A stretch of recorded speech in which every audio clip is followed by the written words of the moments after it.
left, right, center, all the way in the back. They're rich too.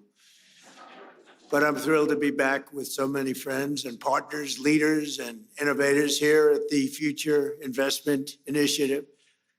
And it's really a great group of people, very smart group of people. They know what's happening in the world. It's my second address to the conference as President of the United States, and it's my honor to be here. Thank you very much.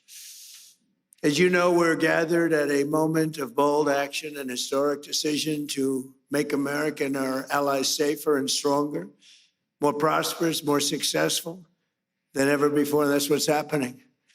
Tonight, we're closer than ever to the rise of the Middle East that is finally free at last from Iranian terror, aggression, and nuclear blackmail. That's what's happened.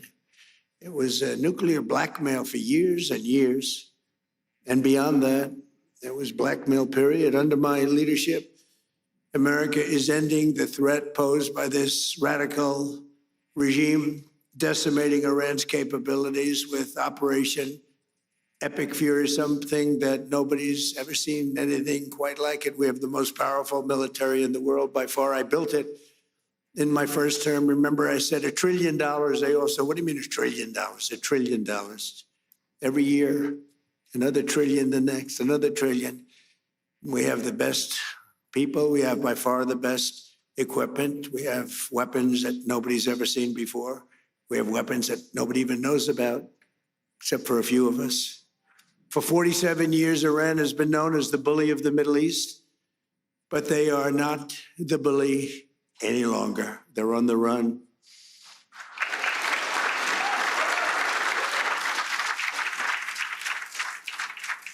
Last June, America's armed forces obliterated Iran's key nuclear facilities in one of the most spectacular military actions of all time. Nobody has ever seen anything like it.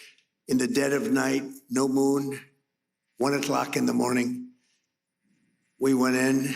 It was called Operation Midnight Hammer. And every single one of those bombs hit their mark. Air shafts. They will never build an air shaft again, I promise you that.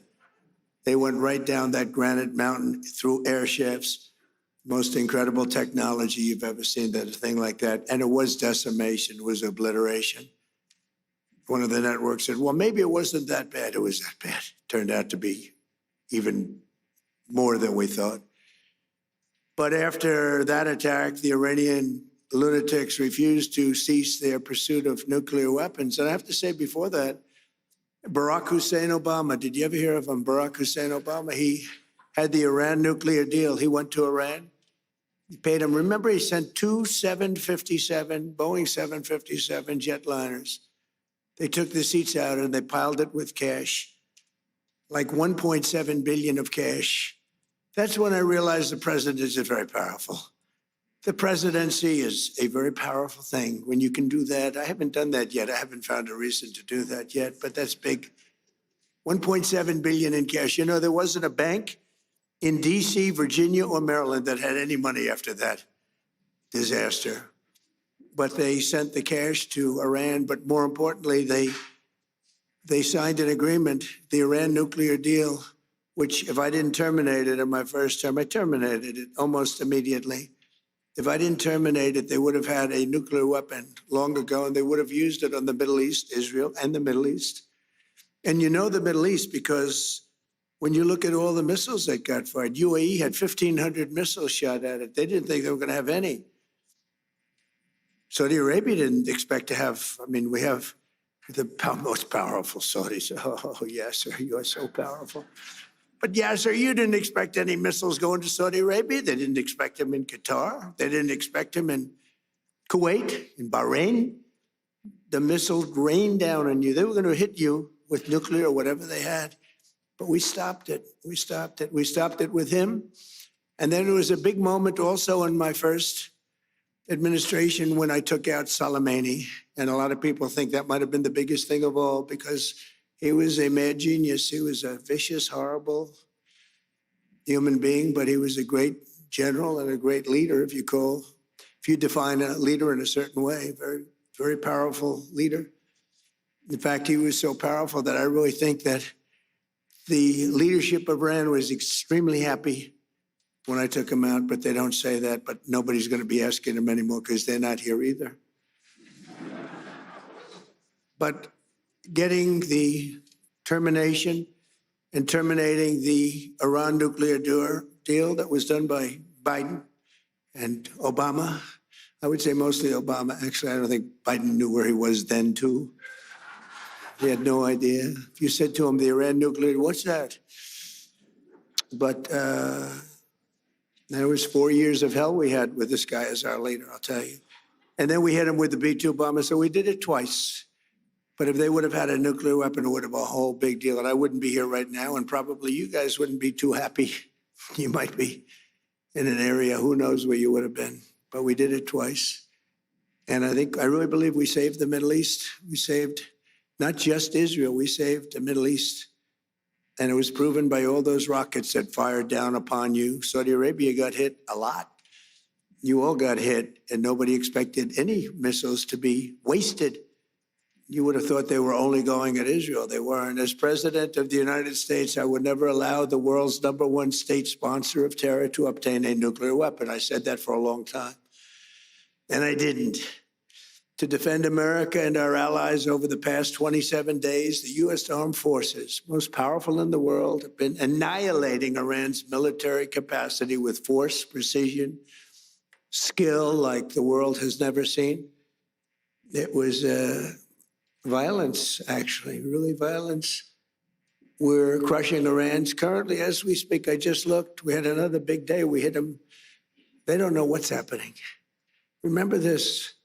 They lied about 3 days ago. I said, yeah, we're negotiating with Israel. We are not negotiating. They're being hit so hard, anybody would be negotiating. They are negotiating. They're begging to make a deal. They're begging to make a deal. Turned out I was right. They were negotiating, which they admitted 2 days later. And in order to make up for their misstatement, they said, we're going to send you 8 ships of oil. And the following day I saw, this is 2 days ago, I saw on one of the networks, very strange, there were 8 ships of oil coming out of Iran. And then they actually said, we're going to add an extra 2. And they added an extra 2, so we had 10 ships. And then people realized we were actually negotiating. And we're negotiating now, and it'd be great if we could do something, but they have to open it up. They have to open up the Strait of Hormuz. Excuse me for this. I'm so sorry. Such a terrible mistake. The fake news will say, he accidentally said, no. There's no accidents with me, not too many. If there were, we'd have a major story. No, well, we had that with the Gulf of Mexico. Remember the Gulf of Mexico? And one day I said, why is it the Gulf of Mexico? We have 92% of the area around it. They have 8%, really less than 8%. But for 350 years, it was good. You know, they were there 100 years longer than us, Mexico. They're at 350, we're at 250. And I said, often asked myself, why do we call it the Gulf of Mexico? It seems like we dominate. Well, when I checked, it was more than 92%. So I announced, I wouldn't say Mexico was thrilled, but I announced that from now on, the Gulf of Mexico is going to be called the Gulf of America. And it took about 1 hour, and it was done. Everybody, the president called me. She's really a nice person, too. I like her a lot. She called up. She had the most beautiful voice. She's a very elegant woman, has a beautiful, beautiful voice. She goes, President, tell me, this is not so. No, it's so. Oh, it's so. And then Google Maps changed it. We won the court case in about 1 hour, and Google Maps changed the name. And it's now the Gulf of America, which it should be, in all fairness. We're crushing Iran's weapons stockpiles, destroying their missiles and drone factories at levels nobody ever thought was possible, and turning their defense industrial base into nothing. Iran's Navy is gone. It's all sunk at the bottom of the Gulf and elsewhere. Did you see the attack submarine that we have went after one of their boats? It was called the Soleimani. It was the pride of their fleet. But this attack submarine goes like 60 miles an hour. I'd never saw anything. And it caught them in about 2 minutes. And that was the end of the Soleimani. Now, then they're 100% dead. They have 22 mine droppers. They go on mine droppers. And the mine droppers, 22, all 22 are gone. So I guess they can drop mines, but they're going to have to take them out by a rowboat because they don't have any boats. Their Air Force is dead, totally, completely dead. It's out of business. No planes left at all. Their anti-aircraft and communications capabilities are totally dismantled and dead. And their leaders are all dead. Other than that, I think they're doing quite well. No, their leaders are dead. Their supreme leader is no longer supreme. He's dead. Son is either dead or in very bad shape because nobody's heard from him. I think he says, just keep me out of this. This is the only country where nobody wants to lead. There's nobody. Who would like to lead Iran? Please raise your hand, a big audience of distinguished. Who would like to be our leader? Dead silence. Nobody wants to lead. Now, we have an amazing military. We have the greatest intelligence apparatus that anybody's ever seen. We can tell you everything that's going on. We know everything that's going on. We're achieving each and every one of the military objectives 4 weeks ago. And we're doing it. We're not into it very long. We wouldn't have thought we would have been. We knew it was going to be easy. We call it a military operation. We don't call it a war. We call it a military. We don't call it a war. We call it a military operation. We're very disappointed, by the way, with NATO. They didn't come to our aid. I didn't try too hard, actually, because I wanted to prove a point. I didn't sell. They probably think I'm a lousy salesman. I said, would you like to help us? To President of France, Macron, nice guy. He is a nice guy. They said,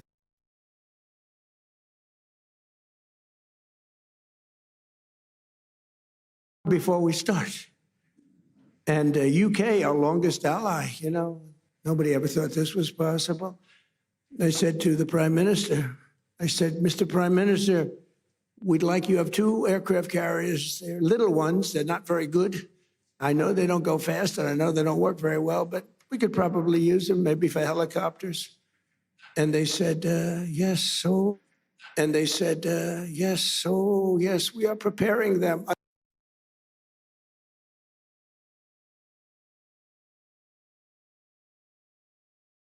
We will be there. This is NATO. And I've always said NATO's a paper tiger. And I've always said we help NATO, but they'll never help us. And if the big one ever happened, and I don't think it will, but if the big one ever happened, I guarantee you they wouldn't be there. And we learned from that. And remember what I said, because they made a big mistake. They were not there.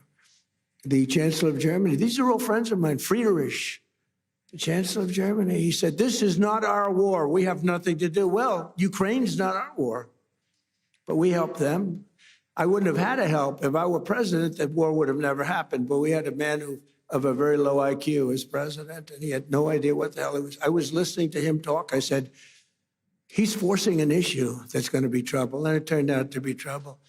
Last week, 28,000 soldiers died. The week before that, 32,000 soldiers died. I think we're going to get it settled, but it's a terrible thing. Worse since World War II.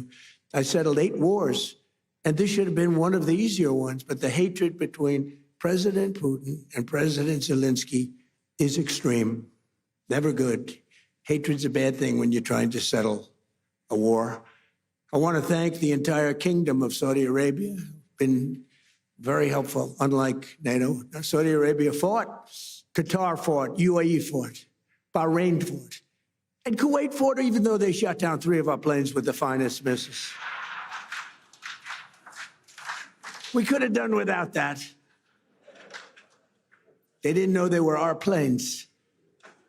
They wasted 3 great Patriot missiles, and you have to say there's nothing like these Patriots. We had an attack of 101 a few days ago.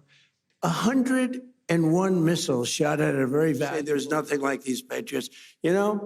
We had an attack of 101 a few days ago. 101 missiles shot at a very valuable thing that we had floating on the water, namely an aircraft carrier, biggest in the world. And they were shot, 101, going 2,500 miles an hour. And out of the 101 missiles shot, 101 missiles were shot down and spread out all over the sea. Pretty amazing. That's called incredible technology, right, Steve? That's called great technology. Think of it, 101 missiles going 2,500 miles an hour. You don't have a lot of time. And these aren't necessarily weightlifting shoulders. These are very smart people doing that. And I watched them. I watched their performance. Missiles launched, missiles launched. It's almost like they're bored by it. They have like 9 seconds ahead of FIFA, the most powerful man in sports. Johnny, you never choked, right? These guys can't choke, but they're very smart. High IQs. We need high IQs. We have too many low IQ people. But what happened is, you have to see it. It's very cool. Missiles launched, missiles launched, missiles launching. They're launching. Okay, we're ready. 101 missiles coming at them. All right, we have to have like 11 seconds to make a determination. Then at 7 seconds, fire, fire, boom. One at a time, just knocked them out like they were nothing. Genius. It's like unbelievable. I mean, to think and we have the technology nobody has. Look at what happened in Venezuela. They had other equipment, not ours. They made the mistake of using other equipment. Didn't work too well. And Venezuela was,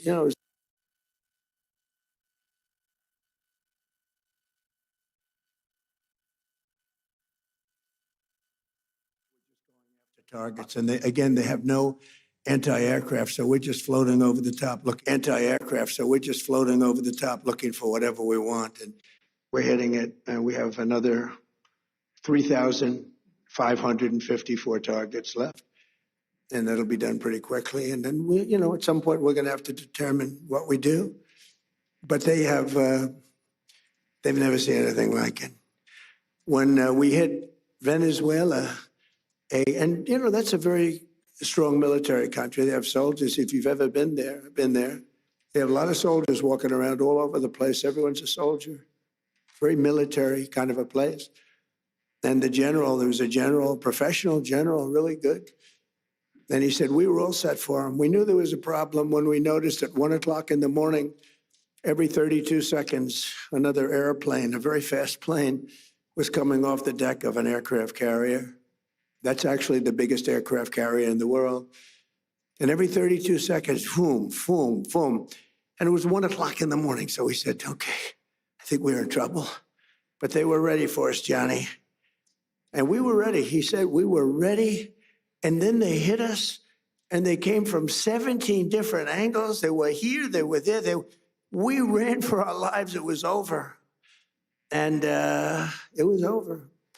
And then we took this guy who was a very bad guy, and within literally minutes, he was in the back of a helicopter in a house that was in a big military base with thousands and thousands of soldiers.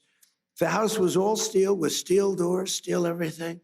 They had the small steel doors, the big doors. We were equipped for anything. Even the big one, it would have been opened within 30 seconds.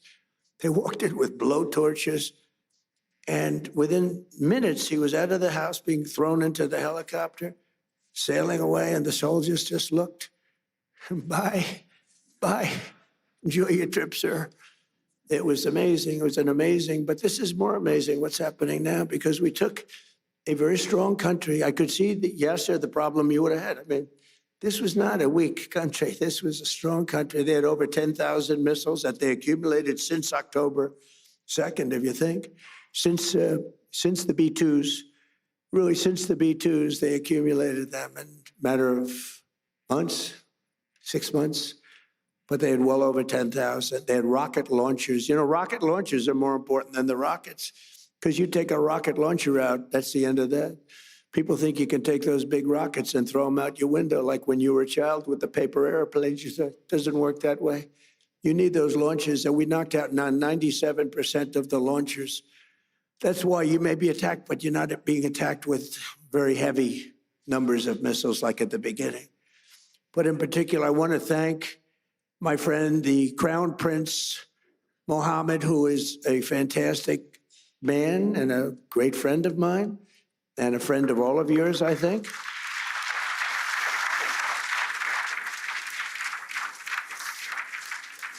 And he's a warrior. He's a warrior. He was not afraid of this country that, frankly, he should have been afraid of because they're very powerful. I want to thank Tamim, because Tamim is, these three people have been unbelievable. Tamim, and then UAE, Mohammed. These are three great people. And they were under tremendous attack, unexpected attack. And they weren't thinking this was going to happen. Nobody was. And they turned against them and really became very powerfully aligned. And they were with us, but they weren't with us very obliquely. They were with us. But I think that I have to acknowledge for their bravery, because they were being hit pretty hard. All three of them, they were being hit pretty hard. The Emir, Mohammed, you had two Mohammeds and a Tamim, and they're friends of mine. And also I have to say that Bahrain and Kuwait, they were stand up, more so than NATO, I want to say, more so than NATO. Now they're a little closer to the action than NATO in all fairness, but very disappointed with NATO, but I wasn't disappointed with our allies in the Middle East and others. And others. We had tremendous support from countries that were not in the general area, but they were tremendously supportive. I think Turkey was fantastic, actually fantastic, and they stayed out of things that we asked them to, and he's a great leader. He's a great leader. And Indonesia was great. We had so many great, you learn who your friends are, really do. You learn who your friends are. And, but Indonesia, Turkey, and so many other countries, but the five were great. But your dear friend and my dear friend he was all man. He stood up and he wasn't scared. Maybe he was, I don't know, maybe he was, but he didn't show it. He was great, a great leader. Saudi Arabia can be very proud of because he's got a lot of titles. He's the Crown Prince. He's the Prime Minister. He's the future king. He's got about 7 other titles. I said, you have more titles than any human being on earth. He's everything. And he deserves to be because he's a winner. So I just want to thank those people. So the Middle East will be transformed, and the future of that region is I don't think it's ever looked brighter. You couldn't have, we did the Abraham Accords. I hope you're going to be getting into the Abraham Accords finally. Yeah, sir, will you please go back and explain? It's time now. Mohammed said, oh, yes, as soon as we do this, as soon as we do that. I said, Mohammed, we did that. Oh, yes, but we have a couple of other things. It's now time.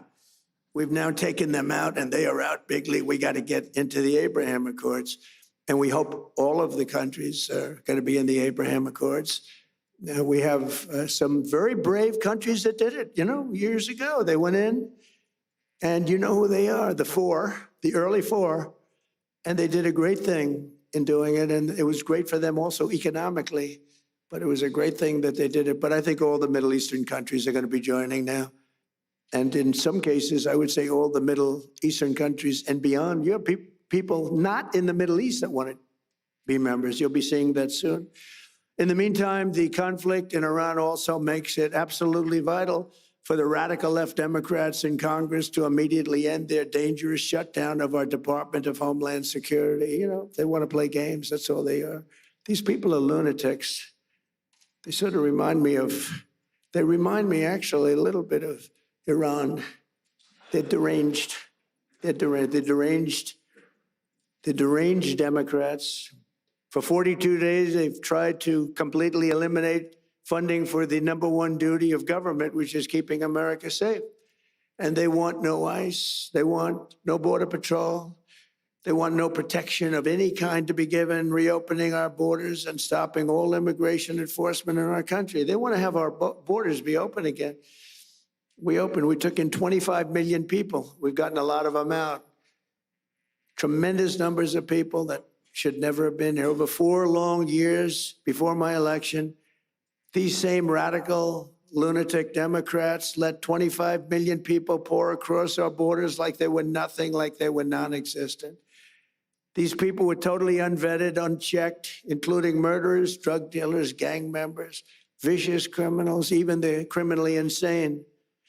In 2024, the American people voted in a landslide to stop the invasion of our country. And I won all 7 swing states by millions and millions of votes. We won the Electoral College by a massive number. We won the popular vote, millions and vote, just millions. This was a big election. I loved every minute of it.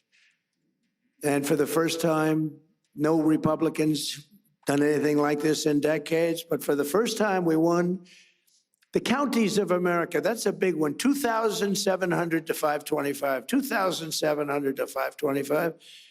87% of the vote. We won 87% of the counties. In other words, it was a mandate like our country has not seen in many decades. It was a mandate for an ideology, which is an ideology.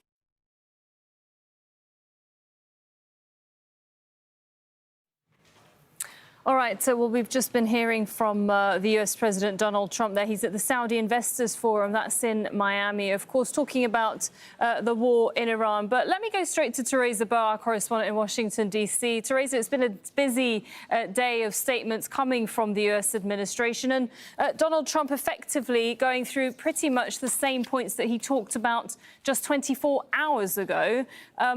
In terms of where they stand with Iran at the moment, what is it that stood out for you this time?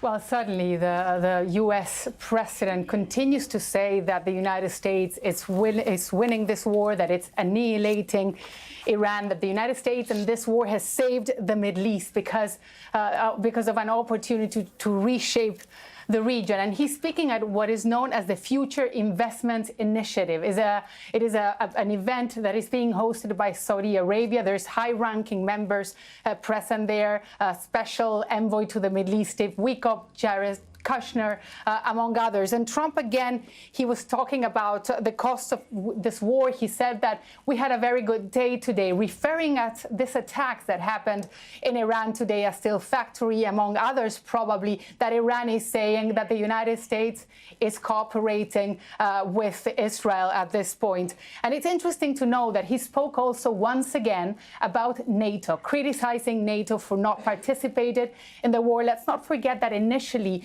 the European Union and NATO were reluctant to participate in this. They say that this is a war that they did not start, that they did not endorse. Many of them saying that this is not our war. And Trump has been very critical of them. In fact, he has even threatened to withdraw the United States from NATO. But let's hear what the U.S. president has to say.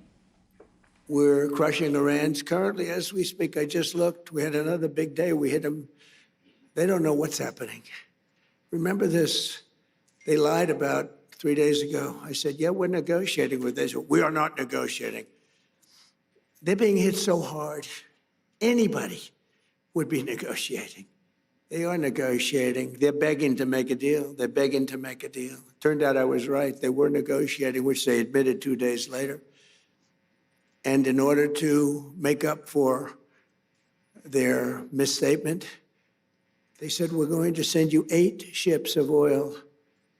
And the following day I saw, this is 2 days ago, I saw on one of the networks, very strange, there are 8 ships of oil coming out of Iran. And then they actually said, we're going to add an extra 2. And they added an extra 2. Teresa, we haven't only just heard from Donald Trump, we've also been hearing from his Secretary of State, as well as the Special Envoy, Steve Witkoff. What did we hear from them earlier today? Well, Secretary of State says that talks are underway, that Iran is willing to talk. And also Steve Witkoff, he was speaking at the same event where Trump is present now, this event that Saudi Arabia is hosting. And he was saying that, again, that these negotiations are underway, that they have presented this 15-point plan to Iran that they're waiting for an answer. This plan includes ballistic missiles, Iran's uranium enrichment program, the Strait of Hormuz, among others. This is being mediated by Pakistan. So suddenly, we've been listening to all high-ranking officials. Many of them are in Florida with President Trump right now. And it's interesting to know that once again, Trump was very critical of NATO, saying that they're not helping the United States and Israel in this war, that they're not helping to open the Strait of Hormuz, that the United States once again has extended this ultimatum that it had given Iran last Saturday. Initially, it started with 48 hours to open the Strait of Hormuz. It has now been extended until April 6th at 8 o'clock local time. And once again, Trump was talking about NATO, but also, in a way, congratulating the GCC countries, saying that it was them who actually helped the United States fight this war, that they helped the U.S. even more. Well, they were at the front line of a war that they did not want, that many of them did not want. All right, thanks very much, Teresa Botha in Washington, D.C. Well, here in the studio with me is Ross Harrison, a senior fellow at the Middle East Institute in Washington, D.C., and also author of Decoding Iran's Foreign Policy. You've been listening to the Donald Trump speech just now. You know, a lot of what he said we've heard multiple times, certainly in the last few days. He seems to insist that Iran does want to negotiate. Now, what I did find interesting this time, though, is he said, "We saved the Middle East, not just Israel. Tonight, we are closer to the rise of a free Middle East. There was a nuclear blackmail for years and years." Many in the Middle East would probably argue that the biggest threat to them hasn't been Iran. It's actually been Israel, for example, that is the US's partner in attacking Iran. Yes, Sarah. I mean, certainly that's been true since the June war of 2025. I think, listen, if you're sitting in Saudi Arabia up until a few years ago, you would see Iran as projecting influence into what we called the failed states of Syria, Lebanon, Iraq, and Yemen. And so you would see Iranian influence and as a disruptor. Now, Iran was not the only disruptor. Saudi Arabia was involved in Yemen. Israel was involved in Syria. But there was a sense that Iran was the major threat to regional stability and not Israel. But what happened since October of 2023, the October 7th attacks, is Israel has its own sort of forward-leaning strategy. And right now, when I was here in last December, you're absolutely right. For the Doha Security Forum, the notion was that Israel was the biggest threat to regional stability and not Iran. And so how that's going to play out over this conflict, we'll see. All right, Ross, I'll just hold your thought there, because we are going to go back to Donald Trump, that we now have a connection to hearing him. Mohammed. Thank you very much. Great honor. Chairman of the Saudi Esports Federation, His Royal Highness Prince Faisal. And of course, please. Thank you. And of course, the kingdom's wonderful ambassador to the United States, Her Royal Highness Princess Rima, who's great.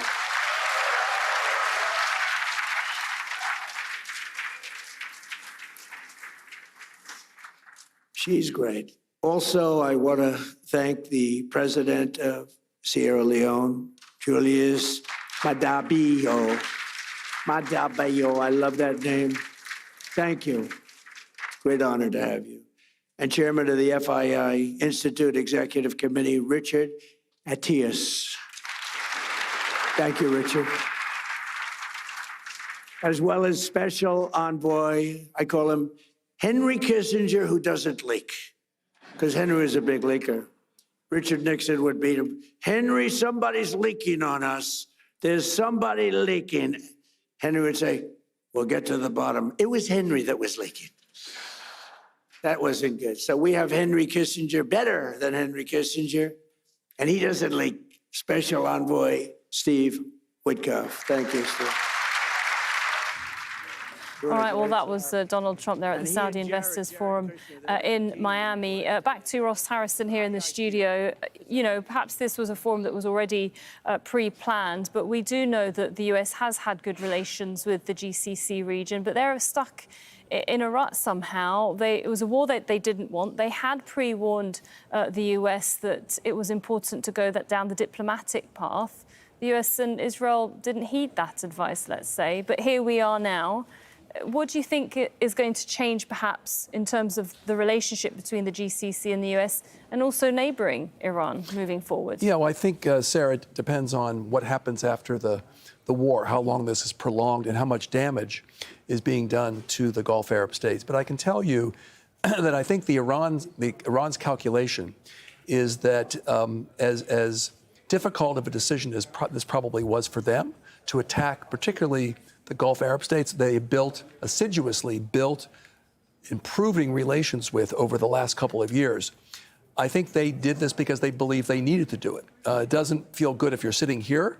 If you're from Qatar or Emirates or Saudi Arabia, you're obviously angry at Iran right now. But I think the calculation is that the tyranny of geography will ultimately prevail, and that over time, there'll be an understanding that really it was Israel and the United States that basically ultimately launched an attack when there was a diplomatic possibility. And I think that was the calculation that the Iranians had in going into the negotiations in Geneva. They knew that the Americans were not serious. The negotiators themselves were not trained in the nuclear file or had no experience with Iran. They did that, I believe, to convince the Gulf Arab states that they were actually negotiating. And then if there was a follow-on attack, there would be some blowback ultimately to the United States. Now, I have to say that they don't have this, Gulf Arab states don't have a lot of options in terms of security. But down the road, I think there will be consequences to U.S. Gulf Arab states' relations, and certainly Israeli Gulf Arab relations. Certainly what this war has done is it's completely changed the calculus, if not now, then moving forward. You know, countries that were comfortable with each other may rethink, alignments may change.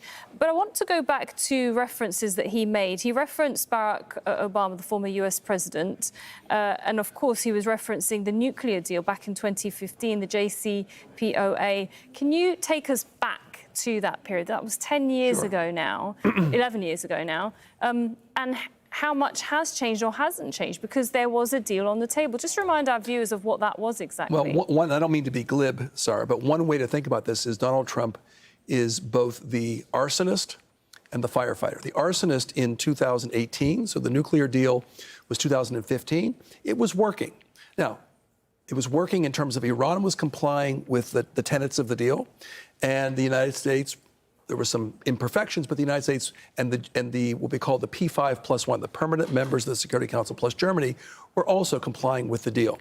And what happened is in 2018, Trump unilaterally walked out of the deal, betraying our ally, U.S. allies, the European states, and also Russia and China, and plus the Iranian people.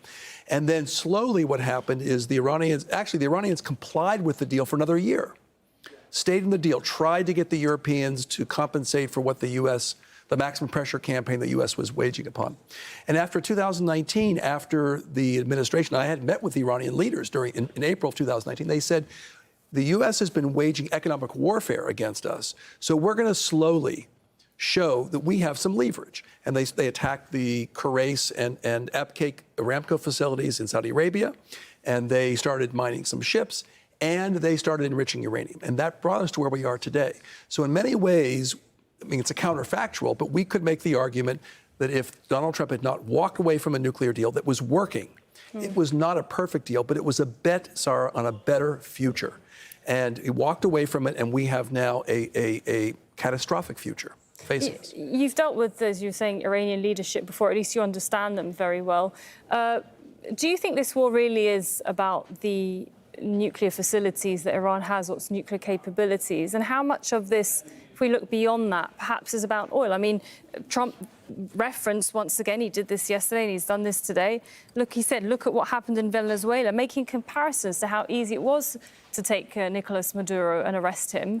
And now when you look at Venezuela, the US oil companies are back in there, and they'll make sure, it seems, that they'll receive some of those profits. Is that what this is really about? And I say that because the Israeli Prime Minister Benjamin Netanyahu just a few days ago, when he was asked, where are we? What is your vision after this war? And he talked about the fact that there would be control of the Strait of Hormuz, Bab Mandeb, pipelines would go from the east to the west via Israel, effectively.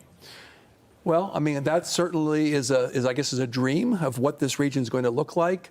It reminds me of when the United States went into Iraq in 2003 with very similar bravado, a little more a more dignified president, frankly. But and here we are today, where the US still has involvement. My understanding is in the oil fields in Iraq. Yeah, but I mean, listen, we're dealing. I'm not an oil expert, but we're looking at global markets.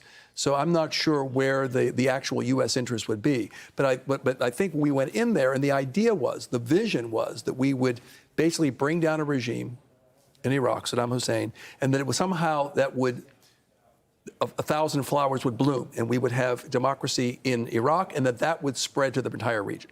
It sounds like a similar kind of vision for the Middle East. And there's too many moving parts, frankly, in order to see how we can get from the destruction that we're seeing today to that kind of a nirvana future from the standpoint of the Israelis. But because I think one thing, Sarah, is that military means are designed to be combined with diplomacy in a very subtle, clear way to try to shape the behavior of a regime. That may not be a pretty picture, but that's the way states operate. They use the threat of force in order to create leverage, to get diplomatic maneuverings, to create a diplomatic path. But this is not what's going on here. They're talking about diplomacy, but you heard the president's words about belittling the leadership of Iran, basically trying for them to submit. It seems like this is designed to get the Iranian regime to submit. Why? Because the belief was that the regime would be gone by now. And that hasn't happened. It has not happened. And any military objective has to have a clear any military means have to be married up with a political objective. And that political objective has been a moving target from the U.S. standpoint, and it's not clear what that would be in Iran or for the region or, frankly, for the United States. Yeah, exactly. All right, thank you very much for your thoughts on all of this. As always, Ross Harrison there.